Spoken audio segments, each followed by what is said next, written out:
is Monika Buganska from Vancouver, and I'm studying my Master's in Global Health at the University of Glasgow in the College of Social Sciences.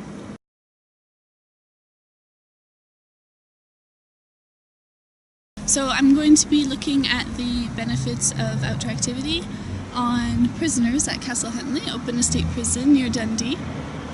Yeah.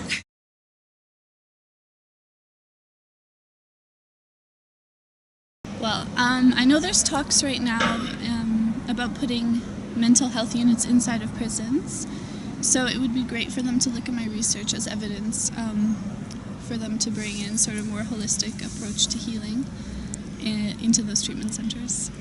The heat targets, the NHS heat targets, the health improvements, efficiency, access and treatment appropriate for patients, I would love for this research to go into consideration when producing the next set of targets. I guess the current ones expire in 2015, so time to start thinking about that.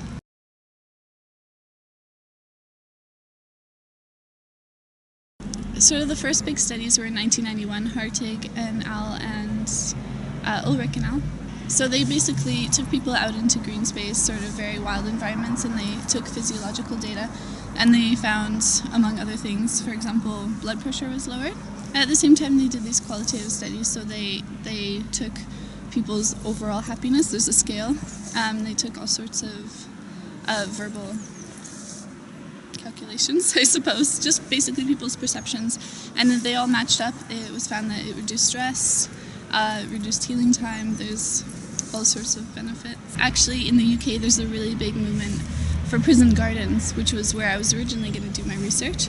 And there's actually the Horticultural Society, they give an award every year, and I believe HMP Maidstone in England received it this year in September.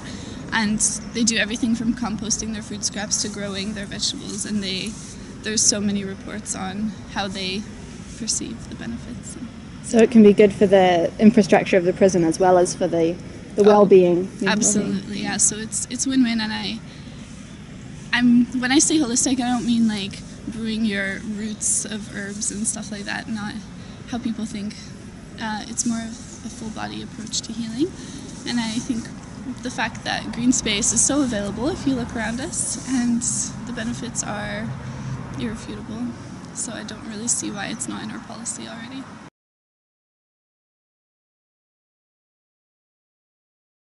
I'm so excited to actually be outdoors. My bachelor was in environmental science, so I'm excited to be able to put my interest of health, and especially mental health, with my actual education, and just provide something that hopefully can be very useful for policy.